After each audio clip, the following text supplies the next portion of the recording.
සුබ දවසක් වේවා. ඉතින් මේ පහුගිය සතියේ 9 වෙනිදා දවල්වරුව උදේවරුව අපි එදා බැලුවානේ මගේ මිතුරිය දුන්න සීනියර්ස්ට ඔන්න දැන් හොඳට පැලවෙලා.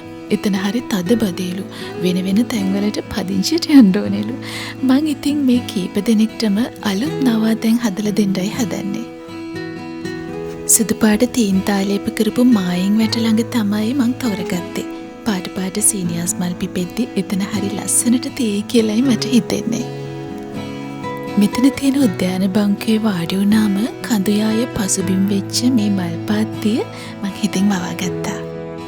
දවල් පතට කිරි කොස් මැල්ල කොළ බැදලා තෙල් දාපු හාල්මැස්සෝ එක පපටන් තියෙනවා. බොහොම සනීප හුලං පිරුණු මේ මද්දාහනේ ගේ ඇතුළට වෙලා කෑම කනවා වෙනුවට උද්‍යානයේ හෙවණ ඈත තැනක මං මේසෙ ලෑස්ති කරගත්තා. ඔය වගේ පුංචි දේවල් වලින් මං හරි ලස්සන මතක එකතු කරගන්නවා. දැන් ඉතින් ලියන වෙලාව. මේ වසරේ විශ්වවිද්‍යාලයට ඇතුළත් වෙන්න බලාපොරොත්තු වෙමින් ඉන්න මිනුෂ දුව මට හරි ලස්සන ලියුමක් එවලා තිබ්බා. මං වගේම වින්ටේජ් ජීවිතයකට ප්‍රිය කරන අයට ලස්සන පිළිතුරු ලිපියක් ලියන්නයි මං මේ ලෑස්ති වෙන්නේ. මතකද ඉස්සර අපිටත් හිටියනේ පෑණි මිතුරියෝ. ඉතින් මේ වගේ කාලෙක මිනුෂ්‍ය වගේ දරුවෙකුට මේ ඩිජිටල් කරණයෙන් එහාට ගිහිල්ලා පෑණි මිතුරියකට ලියුමක් ලියන්න ඕනි කියලා හිතන එක ලොකු දෙයක්. ඇයට පෑණි මිතුරියෝ 4 දෙනෙක් ඉන්නවලු.